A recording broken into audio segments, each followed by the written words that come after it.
Hey there, friend. Welcome to another journey into the shadowed corners of history, where tonight we'll be walking through some of the bloodiest chapters ever written. Whether you're settling in for the night or just looking to let the weight of the day drift away, I'm glad you found your way here. Before we begin, I'd love to know where you're listening from and what time it is in your corner of the world. There's something oddly comforting about knowing we're all wandering through these dark tales together, scattered across time zones, but united in our fascination with the brutal poetry of the past. If this kind of historical storytelling helps you unwind, feel free to subscribe, but only if it truly brings you that gentle slide towards sleep. Now, settle back into your pillows, let your breathing slow, and prepare yourself for a descent into an age when war wasn't waged with precision strikes or diplomatic negotiations, but with axes and arrows, with siege engines that hurled disease-ridden corpses over castle walls, and with a casual brutality that would make our modern conflicts seem almost genteel by comparison. Tonight, we're exploring the most brutal wars of medieval times. Not the sanitized versions you might remember from school textbooks, with their neat dates and noble causes, but the raw, grinding reality of what it meant when entire civilizations decided to tear each other apart. These weren't quick affairs settled in a single bloody afternoon. No, medieval warfare was a slow, methodical destruction that could consume generations, leaving landscapes scarred and populations decimated in ways that echo through history, like the tolling of a funeral bell. So dim the lights, let the modern world fade away, and join me as we drift back to an era where the line between civilization and savagery was drawn in blood, and where the most brutal conflicts in human history unfolded with a terrible, inexorable logic all their own. Let's begin with something that would set the tone for centuries of medieval carnage. Picture, if you will, the year 1066. Not just any year, but the year that would reshape the very soul of England through fire and steel. The Norman conquest wasn't just a change of management at the top of English society. It was a systematic, methodical obliteration of an entire way of life, carried out with the kind of thoroughness that makes modern military campaigns look almost merciful. William the Conqueror, as history would remember him, though his contemporaries had other, less flattering names for him, didn't simply defeat Harold Godwinson at the Battle of Hastings. That was merely the opening note in a symphony of destruction that would play for years. After Harold fell with an arrow through his eye, a moment frozen in the Bayeux tapestry like a medieval photograph of horror, William began what historians politely call the harrying of the North. But harrying is such a gentle word, isn't it? It suggests something almost pastoral, like shepherds moving their flocks. What William actually did was unleash a campaign of extermination so thorough that entire regions of northern England became uninhabitable wastelands. Villages were burned not just once, but repeatedly. Crops were destroyed not just for a single season, but for years running. Livestock was slaughtered not just for food, but to ensure that no one who might oppose Norman rule could ever eat again. The Domesday Book, that great medieval census compiled 20 years after the conquest, reads like a catalogue of emptiness across vast swaths of the north. Waste, the Norman scribes wrote over and over. Waste. Whole hundreds of villages reduced to a single word. Historians estimate that perhaps 1 in 10 people survived in some regions. Not 1 in 10 soldiers, mind you. 1 in 10 people. Men, women, children, the elderly, the infirm. All swept away in William's methodical campaign to ensure that English resistance would be not just defeated, but genetically impossible. And this was considered good statecraft at the time. William wasn't seen as a monster by his Norman followers, but as a prudent ruler who understood that some weeds must be pulled up by the roots. The chroniclers of the time wrote approvingly of his thoroughness, his attention to detail in the business of conquest. They admired his ability to think strategically, to see that controlling castles and towns meant nothing if the people in the countryside still remembered what freedom felt like. But let's drift forward a century or so to another conflict that would make the Norman conquest look almost restrained by comparison. The Crusades. The Crusades. Those holy wars that were supposed to reclaim the sacred sites of Christianity from Muslim control, but which in practice became something far more complex and infinitely more brutal. The First Crusade began in 1095 with Pope Urban II's famous call to arms at the Council of Clermont. He promised spiritual rewards, earthly riches, and the chance to serve God by taking up the sword. What he unleashed was a migration of violence that would wash across Europe and the Middle East like a bloody tide for the next 2 centuries. But even before the Crusaders reached the Holy Land, they had already demonstrated their capacity for systematic brutality. The Jewish communities of the Rhineland learned this first, when bands of Crusaders decided that there was no point in traveling thousands of miles to kill infidels when perfectly good infidels lived right next door. The massacres at Mainz, Worms, and Speyer weren't spontaneous outbursts of religious fervour. They were organised, methodical campaigns of extermination carried out by men who saw themselves as doing God's work. At Mainz, the Jewish community barricaded themselves in the Archbishop's palace, hoping that stone walls and royal protection might save them. Instead, they found themselves trapped in a killing jar. The Crusaders broke down the doors and went to work with sword and axe, moving from room to room like butchers in an abattoir. Those who survived the initial assault faced a choice that no human being should ever have to make: convert to Christianity or watch their children die in front of them. Many chose death, entire families. The chronicles record scenes that sound like something from the darkest nightmares of human imagination. Parents killing their own children rather than see them forced into apostasy. Husbands and wives holding each other as they died. The Archbishop's palace, when the killing was done, was said to be ankle-deep in blood, and the screaming could be heard 3 miles away. And this was just the warm-up act. When the Crusaders finally reached Jerusalem in 1099, they found a city that had already changed hands multiple times between various Muslim factions. The current rulers, the Fatimids, had only recently taken it from the Seljuk Turks. It was a cosmopolitan place, home to Muslims, Jews, and Eastern Christians who had been living together in relative peace for generations. The Crusaders saw only targets. When the walls were finally breached after a siege that had lasted over a month, what followed was less a battle than a systematic slaughter. The Crusaders didn't just kill soldiers, they killed everyone they could find: men, women, children, the elderly, the sick. They killed Muslim civilians who had taken refuge in the Al-Aqsa Mosque. They killed Jewish families who had barricaded themselves in their synagogue. They killed Eastern Christians who looked too foreign or spoke the wrong language. The chronicler Raymond of Aguilers, who was there and participated in the slaughter, wrote with evident satisfaction about wading through blood that reached his ankles. He described it as a miracle, a sign of God's favour. Other accounts speak of crusaders literally slipping on the blood-soaked stones of the Temple Mount, of bodies stacked so high that they had to be burned in great pyres outside the city walls because there was no room to bury them all. But here's what makes it truly medieval in its brutality. This wasn't seen as excessive.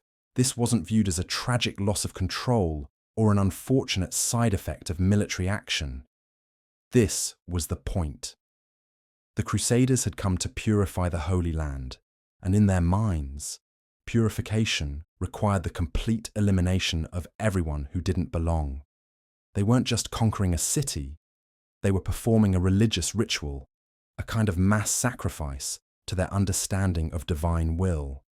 And when it was over, when Jerusalem was empty except for crusaders and the dead, they knelt in the church of the Holy Sepulchre and sang hymns of thanksgiving. They had done God's work, they believed. They had made the world a little more holy through the judicious application of steel to flesh. The ripple effects of this brutality would shape the medieval world for centuries. The Muslim world, which had initially been divided and relatively tolerant of Christian pilgrims, unified around the memory of Jerusalem's massacre. Leaders like Saladin would use the Crusader brutality as a rallying cry, a reminder of what Christian mercy looked like when it held the sword.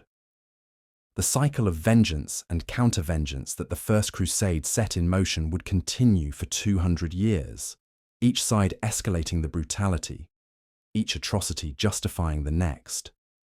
But perhaps nowhere was medieval warfare more systematically brutal than in the conflicts that consumed the Iberian Peninsula for nearly 8 centuries. The Reconquista, as it came to be known, was supposed to be about Christian kingdoms reclaiming land from Muslim rulers. In practice, it became a grinding war of attrition that consumed entire populations and turned vast regions into depopulated wastelands. The beauty of medieval Iberia, with its mix of Christian, Muslim, and Jewish communities, its centers of learning in places like Cordoba and Toledo, its tradition of convivencia or coexistence, was gradually burned away in the fires of religious war. But this wasn't the quick, decisive brutality of a Norman conquest. This was something slower, more methodical, more completely destructive. Take the siege of Barbastro in 1064, 30 years before the First Crusade, but very much part of the same mentality. The Christian forces, supported by French knights eager for both plunder and spiritual reward, didn't just capture the city, they systematically enslaved the entire population.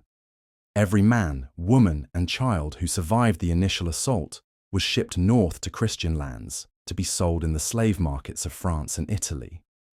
But slavery was almost merciful compared to what happened in other campaigns. The systematic destruction of irrigation systems that had sustained Iberian agriculture for centuries, the deliberate targeting of libraries and centers of learning, the forced conversions that weren't really conversions at all, but exercises in cultural obliteration designed to ensure that even if people survived, their way of life would not. The Almohads, responding to Christian aggression, were equally brutal in their campaigns. Their interpretation of Islam was harsh and unforgiving, and they saw the more tolerant Muslim rulers of Al-Andalus as almost as corrupted as the Christians themselves. When they swept north from Morocco in the 12th century, they brought with them a version of warfare that made no distinction between combatant and civilian, between the guilty and the innocent. Villages that had practiced religious tolerance for generations suddenly found themselves forced to choose sides in a conflict that admitted no middle ground. Jewish communities that had flourished under Muslim rule found themselves caught between Christian armies that saw them as infidels and Muslim purists who viewed their very existence as an affront to divine will. Many simply fled, carrying what they could and leaving behind centuries of accumulated culture and wisdom. And so the medieval world bled year after year, decade after decade, century after century. These weren't wars fought for resources or territory, not really. They were wars fought for the right to define what it meant to be human, what it meant to be righteous, what it meant to serve God. And in the service of those abstract ideals, the medieval world perfected techniques of brutality that would echo through history, teaching future generations new and more efficient ways to destroy not just bodies, but souls. The thing about medieval warfare that truly sets it apart from our modern understanding of conflict is how personal it all was. Not personal in the sense of individual grudges, though there were plenty of those, but personal in the way that violence was applied. When a medieval army took a city, they didn't drop bombs from 30,000 feet or fire missiles from ships beyond the horizon. They looked into the eyes of their victims. They heard the screams. They felt the blood on their hands. quite literally, and they went home at night and slept soundly because they believed, truly believed, that they were doing righteous work. This brings us to one of the most grinding, relentless conflicts in medieval history, the 100 Years' War between England and France. Though calling it a single war is rather like calling a century-long fever a brief illness. It was actually a series of conflicts, truces, renewed hostilities, and periods of exhausted peace that stretched from 1337 to 1453, consuming the lives and treasure of 2 kingdoms with the methodical patience of a slow-burning fire. The war began, as so many medieval conflicts did, with a question of inheritance. Edward III of England believed he had a legitimate claim to the French throne through his mother, Isabella. The French nobility disagreed, preferring Philip VI. What started as a dynastic dispute between cousins became something far more savage, a war that would define both nations and demonstrate just how efficiently medieval technology could be applied to the business of human destruction. The early battles seemed to suggest that warfare was becoming more civilized, more professional. At Crécy in 1346, English longbowmen demonstrated that common soldiers with well-made bows could slaughter French knights with almost industrial efficiency. The flower of French nobility, men who had trained since childhood for mounted combat, found themselves cut down by arrows fired by Welsh peasants who had learned their trade hunting deer in the forests of Gwynedd. But this apparent democratization of warfare only made the conflicts more brutal, not less. When knights fought knights, there were rules, codes of conduct, expectations of ransom and honourable treatment. When peasants fought nobles, when English archers faced French cavalry, when the social order itself became a battlefield, those civilized constraints began to crumble like parchment in a fire. The Siege of Calais in 1346 and 1347 showed what this new kind of warfare could accomplish. Edward III didn't just blockade the city, he built an entire town around it, a semi-permanent settlement complete with markets, brothels and churches, designed to starve Calais into submission through sheer patience. For 11 months, the people of Calais ate their horses, then their dogs, then their leather belts and shoes. Chronicles describe mothers feeding their children soup made from boiled grass and bark, while English soldiers, well-fed and comfortable in their siege town, watched the walls of Calais for signs of surrender. When the city finally capitulated, Edward demanded that 6 of the leading citizens present themselves to him with ropes around their necks, ready to die for their city's defiance. It was theatre, of course, a carefully choreographed demonstration of royal mercy when Queen Philippa begged for their lives. But the message was clear. Resistance would be met not just with military defeat, but with ritual humiliation and the ever-present threat of death. And this was considered restrained by the standards of the time, because the 100 Years' War wasn't just fought between armies, it was fought between entire populations, with a systematic brutality that aimed not just at military victory, but at the complete destruction of the enemy's ability to wage war. The chevauchée, as the French came to call it, was the English specialty. These weren't military campaigns in any modern sense. They were organised raids designed to destroy the economic foundation of French resistance. English armies would sweep across the French countryside like locusts, burning villages, destroying crops, slaughtering livestock, and killing anyone who might offer resistance.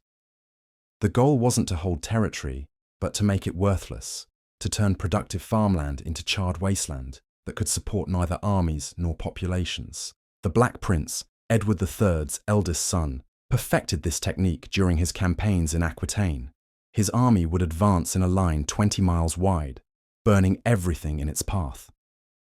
Not just military targets, mind you, but churches, mills, vineyards, anything that represented investment or hope.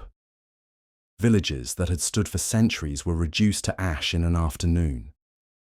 Families that had worked the same land for generations found themselves homeless refugees, streaming toward fortified towns that were already overcrowded and undersupplied.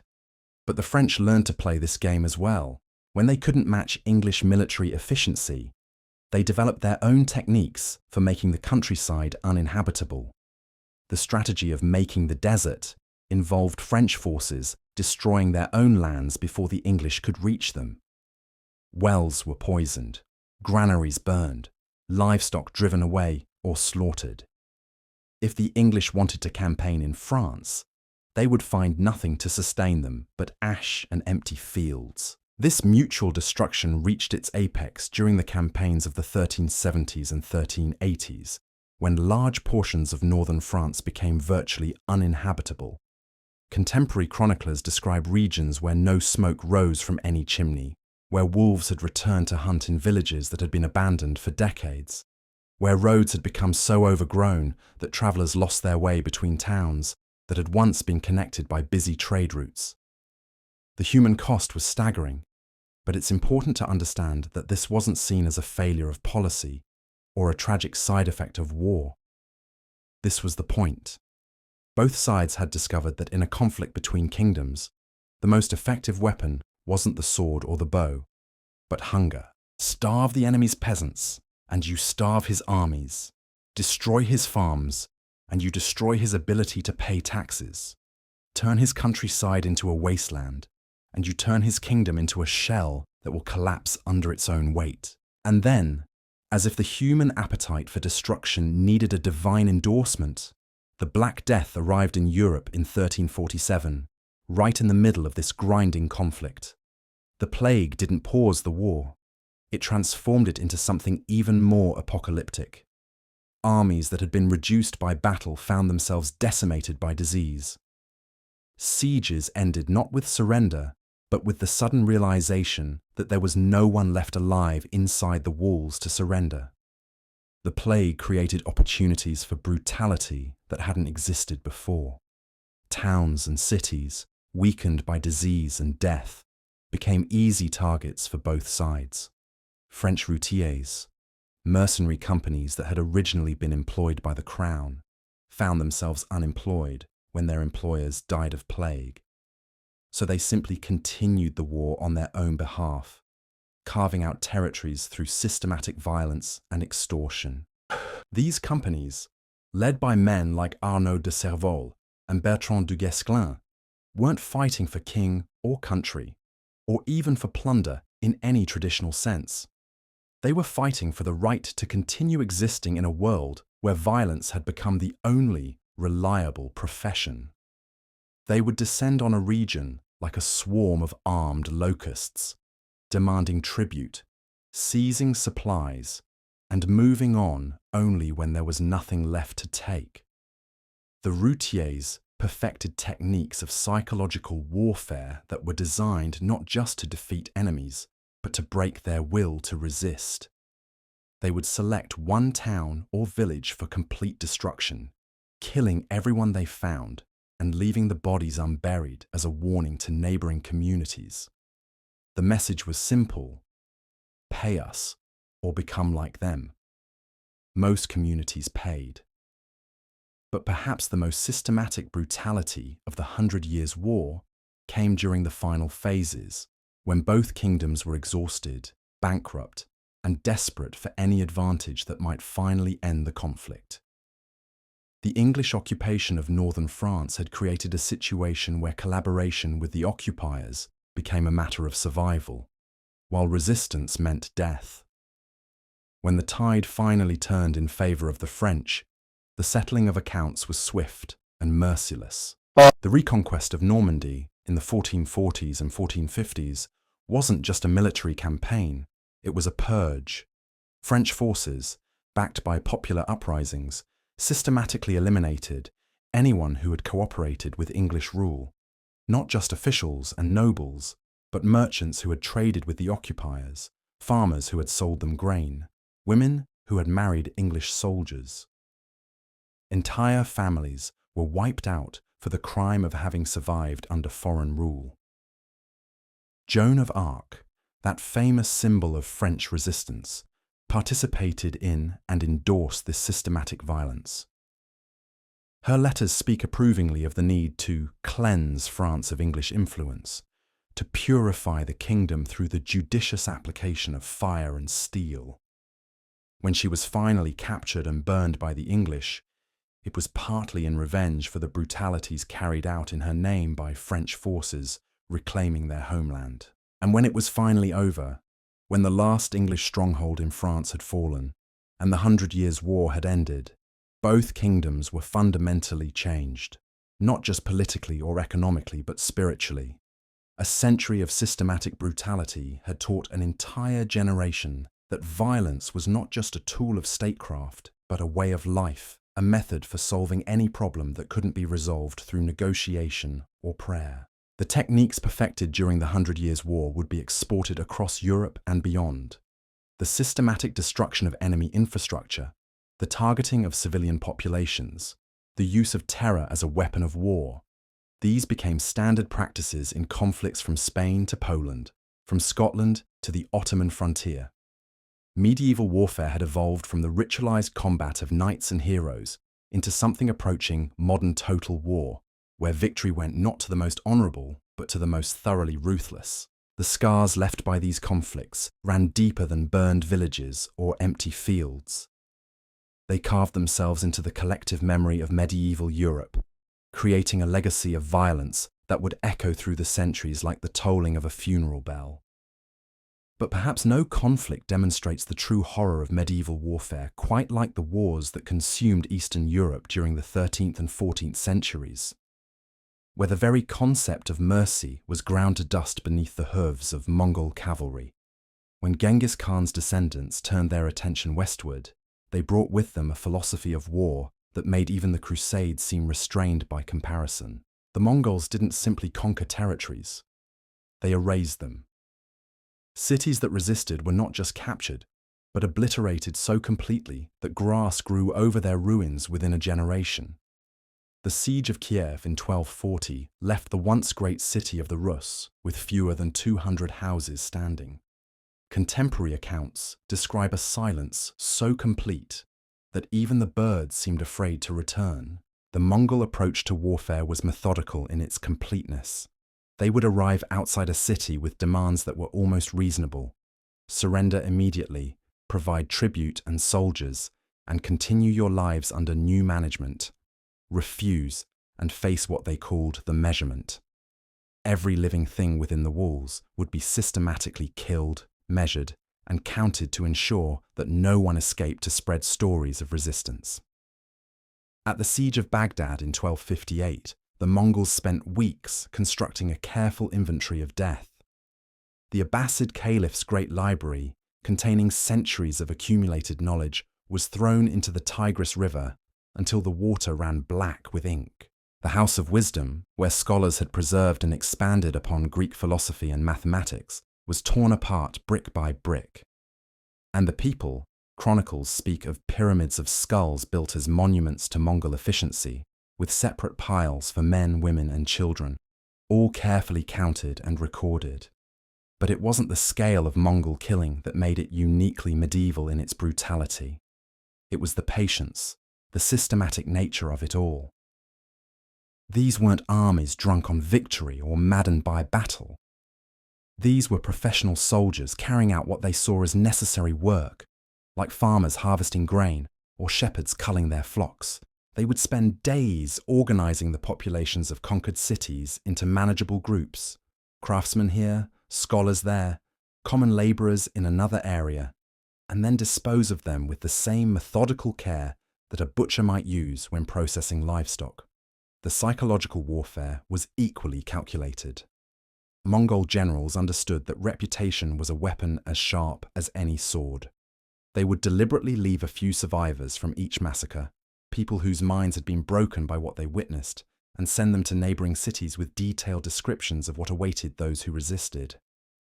These human messengers, traumatized beyond the ability to lie or exaggerate, were often more effective than entire armies in convincing populations to surrender without a fight. And yet, for all their brutality, the Mongols brought something that medieval Europe desperately needed: an end to the endless cycle of petty wars between kingdoms and duchies.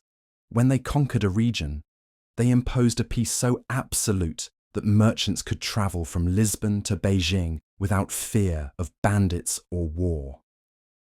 The Pax Mongolica was built on mountains of corpses, but it was still peace of a sort.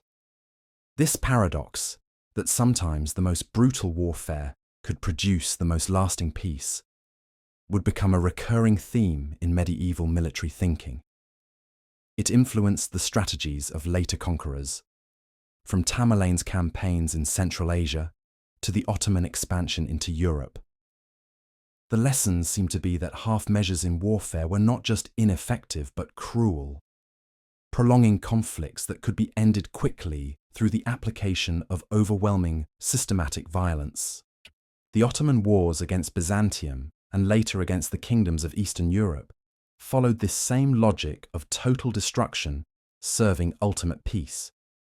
When Mehmed II finally took Constantinople in 1453, ending over 1,000 years of Byzantine rule, he didn't simply capture the city. He transformed it so completely that within a generation, visitors could barely recognize the ancient capital of the Eastern Roman Empire. The 3-day sack that followed the city's fall was carefully orchestrated. The Sultan's soldiers weren't given free rein to pillage at random. They were organized into systematic teams with specific objectives. One group focused on the city's libraries and churches, not to destroy them, but to catalogue and redistribute their contents. Another concentrated on the population, sorting survivors into categories.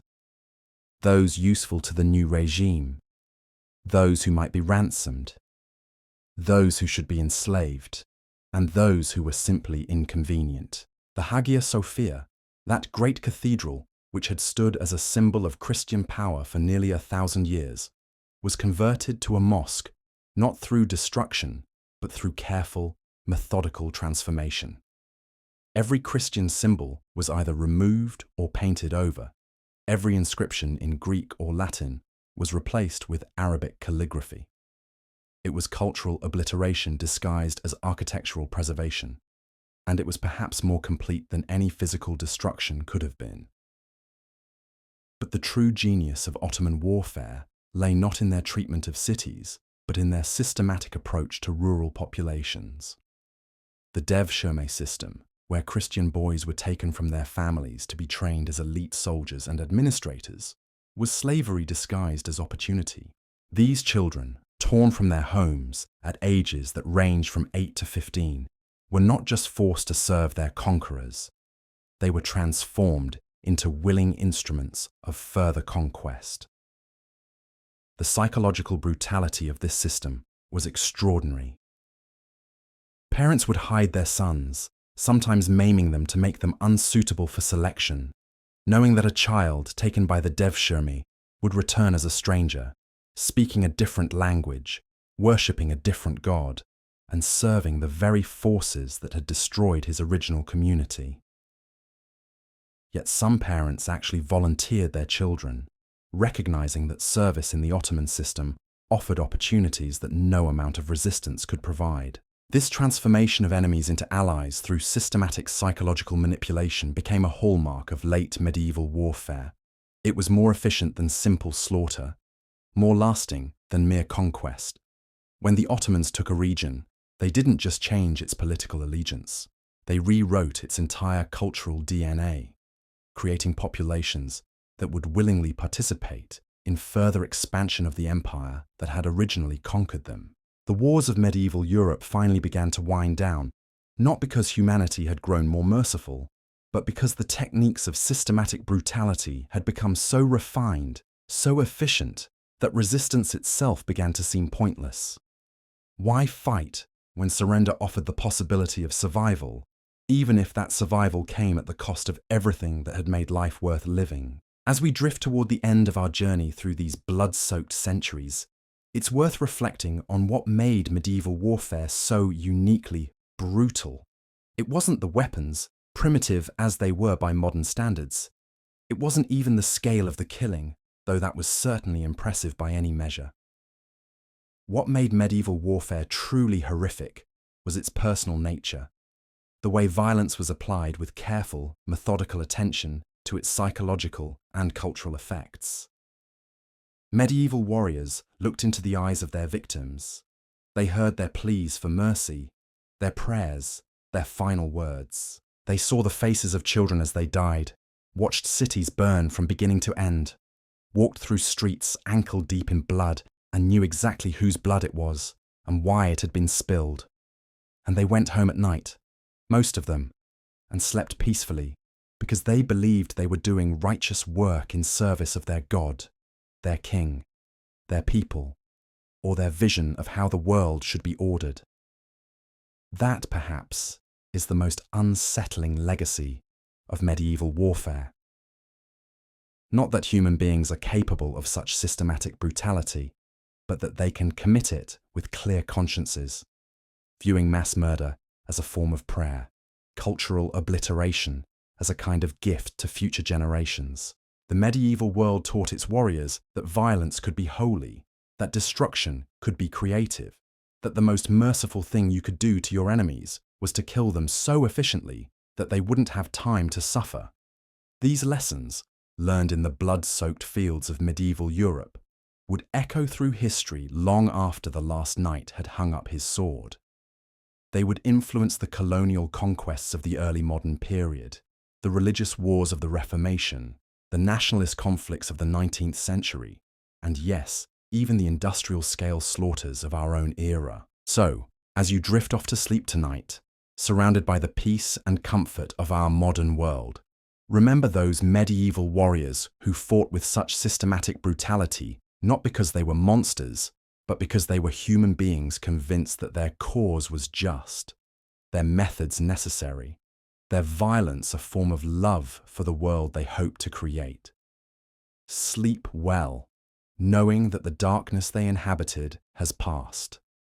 But remember too, that it once seemed as permanent and natural to them as our own peaceful world seems to us. The wars are over now, the warriors long dead, their causes forgotten or transformed into the stuff of legend and romance. What remains are the lessons, carved in stone and bone and memory, reminders of what human beings can do to each other when they believe deeply enough in their own righteousness. Rest easy, but remember, the darkness has lifted, but it was once very real indeed.